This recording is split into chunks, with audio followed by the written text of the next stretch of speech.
le tua pea o lona viinga. Nei o antu i le whaavavau lava. E tiltonu o le lofa leo le tua wa momori mai ai Lotu soifua. I le neifo i afiafi.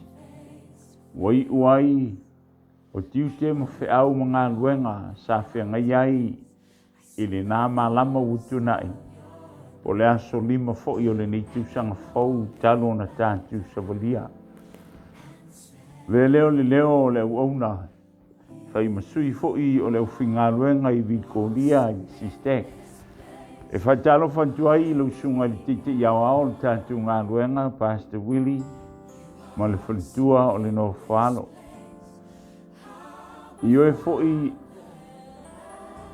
le au ao tele o tō whingo ngā luenga mai o na tumutumu se i o lava i o nei. Le lau tele o le tātu ngā luenga i au sina e o lava i le au telo wau manai whanau. Ai le whangaluina fo i oe fau.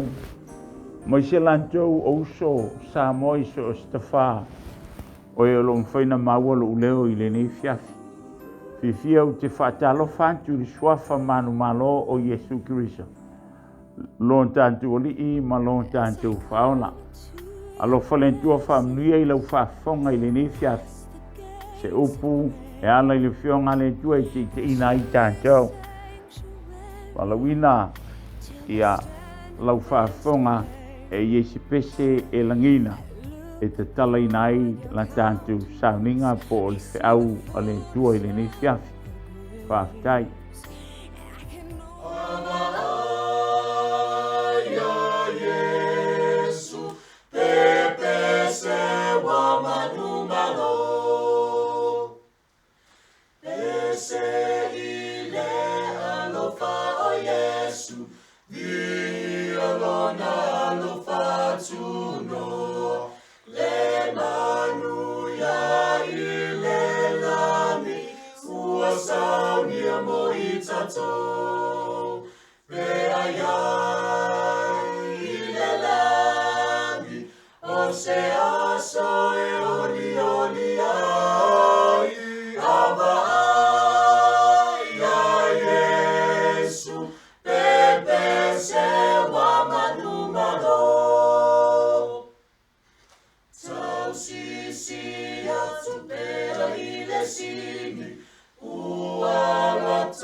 Mantu te mai o le langi. Whaaftei lo walofa ma lo wang lelei. Wa mantu mawai le ne fiafi ala i lo ao whaloloa ma lo ao malosi. Nei te tina mai li soifua e le nganta i lo ngalua ngawao.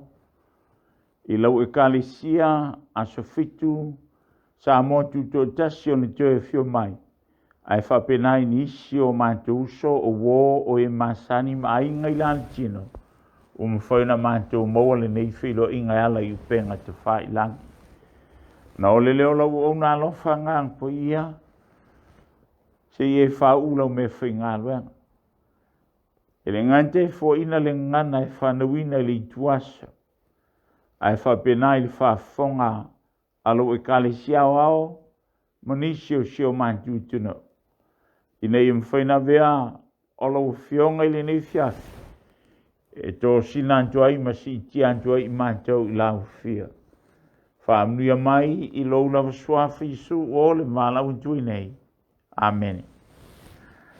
O se whiau le ni fiafi, e ala I le fionga ne tua o le amaua, le tusi le apostolo Paulo I le kalisi Roma o lona matau pe valu o le whau pe tōru sultasi o le tōru sulmaliva. Peitai, e moso teimi na whituina lea au te manu tantu teimi. A le whau pe tōru sulfitu o mwhai na mawai le au o le whiau. O le launga e ala I le upo le tua le ne fiafi. E whapelo na whituina o le whau pe tōru sulfitu. A ua tantu manu maloa iai I nei mea umalawa. Ona o ia wa lofa mai ia te I tātou. Na whaautu leo se apopo inga I le ne fiafi. E whapea I whai upu lea manu maloa iai. Po le manaonga o le whiau pe a whalau tele ia tantu wola manu malo. Ai whai mai le whamtalanga I le soa whaitau lea manu maloa ia I le ngana eleni o le hupa ni kao. Ai saini ia le winga o le asoa whaitau. More than conquerors. Le upu whaperitania le winga o le hupa is above ia siliantu. O le mea a whai e manu malo ia siliantu le manu malo. O le manaonga na le whiau mai tolu ni vaenga wa vai e le whiau. I le whiawhi nei, vaenga momua. Tātou te manu malo, pe a whai tātou te au ma le tua. Lona nua, o vaenga, o le whiau le whiawhi nei, o le manu malo e mautinoa. Ma le vaenga whai u, lona tolu o le whiau, tātou te manu malo pea, e ala I lo tātou te tonu I folfolanga le tua. Se o tātou wawai le vaenga mua, wha mai whau pa tōru sultasi o le nei, sea sa tātou upu I nei mea, o le whasivi. A whai wa au mai tātou le tua, wha mai oai se whaasangatau mai a te tātou. Mena le wha mai ai, le vaenga mua, o le manantu o le whiau, o le tua le whiawhi nei ala I lana whionga. Ia tātou au ma le tua. E iesi tāna o te whia au mai a. Mai le whenga inga tuai. O le tanganta na ola malo, pe na ola manu malo. O lo iei tusi o numero o le mtau pa sulfa. A le whai upa iwa. Fa mai upo le tanganta lea, o le tanganta ingoi a ka lepo. O le ateli o ye fune. Ai aua lava nei o tau fo vale ya Iova. Aua fo I tau te matatau I tanganta o le nu. Aua e whaia lava I lantau, ma mea e ai matatau. Ua mamaelo lantou mamalu ia te lantou. A o loo ia te tātou Iova. Aua tātou te matatau ia te lantou. O upu ia ale tangata o la manu malo. O le talo manino se fulu. Tangata la wina ya siasi I kanana. Ma o mai te tala pe whape I. Ai wa foi mai. Fa mai le ni ponti. Ani tō walu. E mānei ala no. Ai ei lona. Na mātou wa ai ai tanganta maua lulunga I le no. O whānaua ananki. Ai fa mai. O le wa ai tanganta ia I mātou. Pei mātou. Pei tātou, pei mātou ni sei la nātou vai. O inana la ngona I le leo ka lepo. Na tua sei on off. Mai a whape antu. Wa mawao. E ma whaia lava. O na tātou manu malo. si ai leo soa fai tau lea. Aua lava nei tau fau male ya Iova. Aua fo i tau te mata tau i tanganto le no. Fa mai ni soa fai tau soai. Awa e whaia lava la tau. Ma mea e ai mata tau tu lau whaafonga. A upo le whionga nei tua. Ua ma vaelo la tau mamalu. Loinga. Ua le ai se pui puinga. A o la tau. Upu yang kalepo. O tangata o la manu malo. Fa mai kalepo. A o ta tau. Olo o ia i tātou Iova. Au ma le tua. O le manatu mua nā whea. O le mafua angalena. O le manu malo po le ola. Manu malo ka lepo. Te maua le tala. Na o ka lepo ma Yosua. O tangata mantua. No ile nu. Aisha, langa nei loe ka lepo, o lai au ma le tua. Whamanta al fisili le fiafi nei oio nai te rua au. Ai sa tātu wola manu malo le nā tau sanga utuna. Sa e sir fia tau sanga utuna i ei me utulai. Au te mna e mori mau yan te oi le fiafi nei, tau sanga nei. E siri atu nisi mea o loo wha malu mai. A ole mana onga. Ia tātou au male tua, tātou te mano maroa. O le tala i te nganta e ngoi a Yosua. I nau bambawai Mose, ai walawina Yosua e whao o reno. I le matau pe lima o tuse Yosua le wha upa su tolu e o su lima. Papelo na faitawina. Walanta ane Yosua i Enrico. Wa vai antu o ia, wa ilo antu fauta. Wa tu whawhengai maia le tanganta. O ilo na lima lana pelu wa se. Mailo so onga whaup o na alu antu o ileo Yosua i ati o whape antu i ati ia. Pe tātou te au mai mātou. Pe te awese. Whafonga e le tali, whaupa sulfa. E le ai, o le tali le antanganta o lai seila na peru, lai ulo na lima. E le ai, a o au, o le ave awa Iova na o sawa i nei. O na whaapa ufa o i leo Yosua i le ele. Mai fwantu wa whape antu i antia, le li e. Sea se me feta lai maia i lau auna. O na feta lai maia i lea o le ave awa Iova ia Yosua. Ia e to ese lo se vai lo mai. A wā wa sā lava le mea e te tuaina. Le kalisia pelea le tua matatou whaafonga le whiawhine. O le mana onga le, te mana mai i le tala, le ia Yosua. E le o Yosua e manu malo i taua. Ai e loa Yosua o Iova, o ia, o le taitai au o taua. Fa mai tala, ua whaafsanga i Yosua martanganta, o lai se i le peru i lona lima. Luinga lai lunga. E se le tau o niswa fai tau. Te le loa pe fa pe i lau pelu ni nātu sangu utuna. Pe nā le sulu ai nei se ina. Ar taua. O le pelu le tanganta lai se i o lai ngalue. Se o lai tau. Le jo. A saafil perfecta.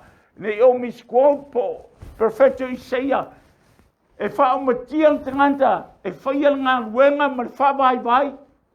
E tau fia lana peru. La inga pele. E mana e se i le peru. Lana peru. Wha o ngā le pelu o le fionga le tua o te leo te utala le pelu tino. E fe mai fam telanga. O au o le ave au a Iova na o sawa i nei. Whaftai li tala lea. Nei lono Iosua o le ave au lea mai le langi. Whapau whao. Wai lo Iosua na o ia o se fuefulava i luma o le ave au. Whamai na upu, whetala i maia. Sea se me whaia e lau auna. Whamai le ave au, Iosua. Talau se vai, pa ia ele o lo e tuai. A tātou a mantene nei tu sanga. Wa lima aso nei tu sanga wa mawai. Le ainga pe leo le tua. O le upu, a le ave au na whaia Iosua. O le upu foina na whaani ai le angelu la au tala ia mose, te talau se vai. E pa ia, le ele o lo e tuai. La uo, le kare si pele a le tua. Au tātou a mantene nei tau sanga. Mana mia tātou te loa le pa ia o Iova. O Iova, o le tei au. O ia e pa ia. Pe an tātou loa le pa ia na Iova. O le pa ia le nā ma le mamalu Iova. Tātou te whalango lango iai. Tātou te whaamawa lalo i lalo. O le ao mangosi o le tua pe on whamai le apostolo o Peter. O nā lea, o na si tia i lea, o oe ma. E le ao le tua. Ola, mano. Whamai le manantu mo le whiau. Ia au Iova ma tātou. Lona lua, te le whaomi. O le manu malo e mautinoa. Ai whaitauina lava tusi lea sa. O ta wantu o tātou tusi whaitau. E te mau al whaupa torsu whae whapea. O ai se na te whaasala ina mai.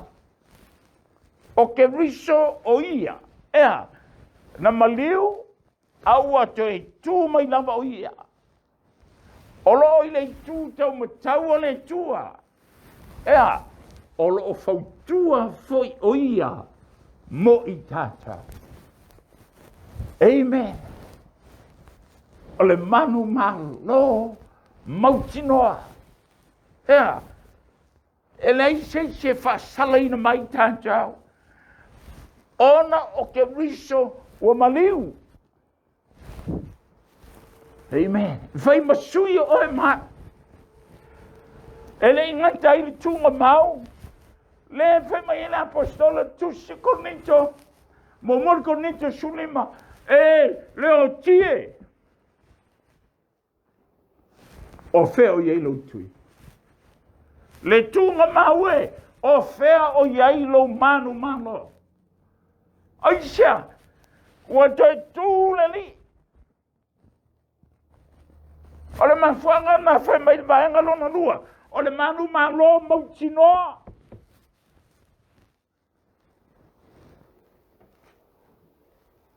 O le manu malo ia le whaautua i whiau. O maliu o toi tū. Lawa i le tū tau matau o le tua. O lai whautua mo e le kare sia le tua. Whautua mo tātou. So stanganta. Whafonga i lo leo le ni whiau. Lai le langi, lai le tū tau matau o le tua. Le alo le tua Jesu Kirisi. Lai whautua mo tātou. Ao ma whaina maua le anga noa. Ai sile whau pe torsulua. O na matau pula valea. Wha mai au atuina mai o ia. E sui ai tātou umanama. E le foa i mai e ia ia ti tātou mea umalama whatasi mai ai sea. Pea whai toi alu tele tua na matau pula valea e balu. A lona whai upungo mua. O le nei. Ea, wale ai se whasala, ie o ia ke riso Yesu. Oe le sava vali la le tino, ai la le nganga. Le ainga pele, o le manu malo mo tinoa. le fe mai ai foi upu momoa o le nei ua le ai se whaasala ie o ia ke viso Yesu o e le savavali i la le tino ai la le ngaka a tātou tau whantino tau lalo le taua le tātou taua langa e le o le taua mai Paulo Korinto e le whaletino au penga o le nei taua o au penga whalenganga le mai Paulo tisio fesa o au penga i taua ma whaina manu malo ai whafongalan manaonga whaupa tonu ano tau pula vale vale whapeo na tusia ona o oe ea ua whasio te ai mātou ia souma o le tanganta lea ua le mawhaina whasala o le tanganta e le savali lan tino ai ola manu malo aisa poti ia souma le kalisia pele a le tua a le oti au a le oti oe a le oti tātou ia so whaiso e le manu malo tau a le tau mo le staimi e le staimi tātou te toi tā aroi le ainga pele a e vaia me tu lai mai a mata le tau sang fou e tu tonu Australia lockdown stete o New South Wales stete o lo mantu ia i Victoria aisha e leo toi whaingo fie mea lea la tātou la ai e manau mia tātou te ola manu malo e leo na oe whai mani au pole mau alo whai mau au al whiau o tātou manu malo ai ai i nei mea umalama ona oia Yesu wa lofa mai a te tata le lofa na o le tua tātou te manu malo ai sa bali ia so whaiso a woti le tangata tuai ua whaatawina i mātou e peio mamoe a whasia wau sista o le mamoe a whasia e while mu e leise leo e ustai whapena o he maa haengolo na tolu o le whiau whaiu fo i leo le whiau tātou te manu malo pe a tātou te tonu i folfolanga le tua Ioane suono tolu ua uwhaiantu nei mea ia te au tau ina ia o tau maua le manuia le upu Britania o le peace ina ia o tau maua le file muia te au e vai songa le whaupu e maua foi o tau o le puapua ngai le lola ka le sia tātou i teimi whainga tā awa umana whaeilo Yesu umana tā e maua o tau le puapua ngai le lolang ai whai mai soa whai tau nei lunga ina ia o tau maua le file mui atia o tasi lea tairos por suafa ave ia Yesu whalinga o mtaupu e ono alona whau peiva, wharinga iwa whau pēona. Whanau mo i tātou tāmai lo na ua le malo. Whamau le whai pule. O le tamā o le whavau. O le lii o le file mo. Tasi le suafa. A ona i le file mule na o le tua iate. O e ma. Po o a me fita, o a me fita iate. Se tātou te toa aisha langa o lopu le file mua le tua o tātou mawhawhau ai o tau lotu te tele o pamalo sia Yesu wa o manu malo ifea i le lalolang Pa moli yane lima alona fai upe wha. A wai lanto uma. O e whanau mai le tua. E manu malo i lanto i le lolang. O le nei fo le manu malo. E manu malo ai le lolang. O lo tātou whātua tua la. Amen. Kale sia pele, mai o lo whaina maua lo leo. E le mawhai o na tātou manu māloi le lolang. Pe a whai e le se ola te tonu i wholwholanga le tua. Te tonu. I wholwholanga. Tātou te manu malo ai. Whalinga sur whasu lua. O le mele nei ua iai le ono sai o le au paia. O le mele nei ua iai e ua tausi polo inga le tua. Male wha tua tua iai Yesu. Ioe, te iai ma whainga tā o le au paia. Ai fe mai iai le ono sai. O ai te ngata ia. O te ngata e tausia polo inga le tua. Ile te ufa mtele inau, we fa fonga so ai lunga o penga te fa ilangi fe aure ave. Polo inga. Ele lima.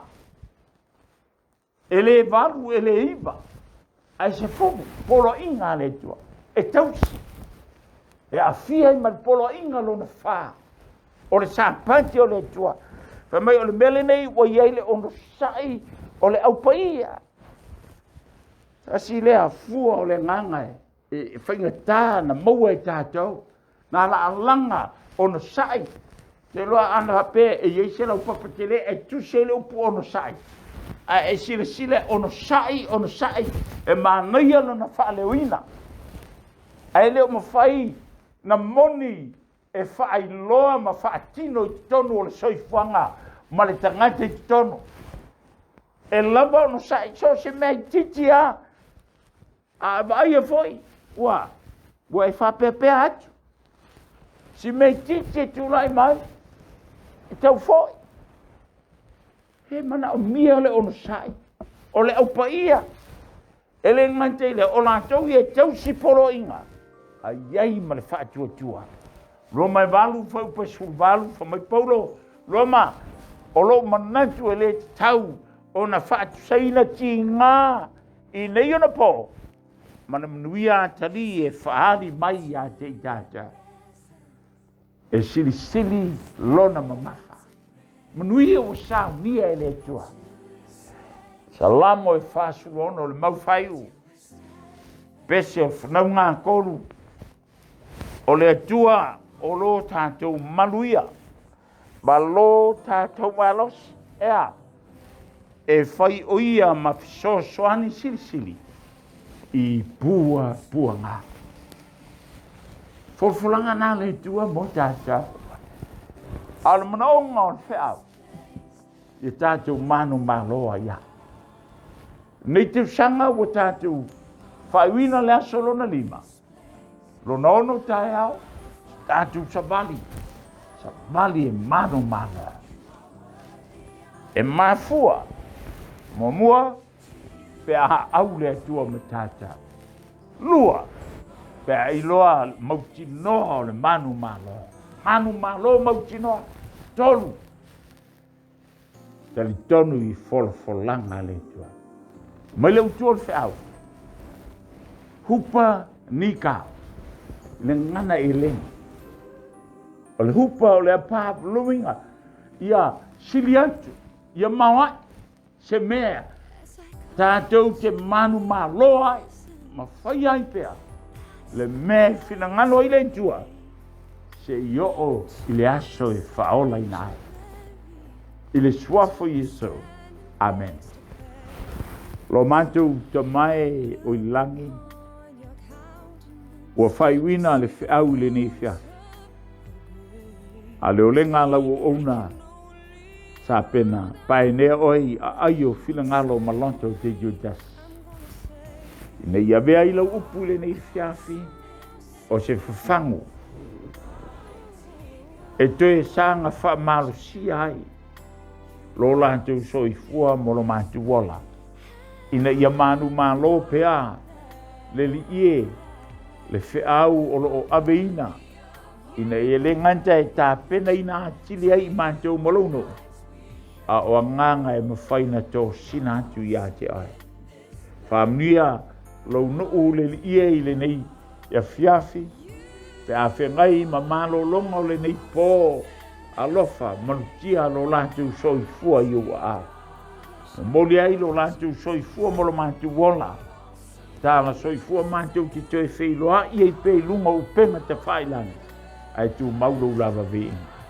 Iei lunga iai mātou le while mua oi ta mā. Le māwhtanga ma Yesu Kiriso. Ai sili le māwhtanga lilo maluangang pa ia. Nei se ia o i le whavavau. Whavavau lava. You are awesome in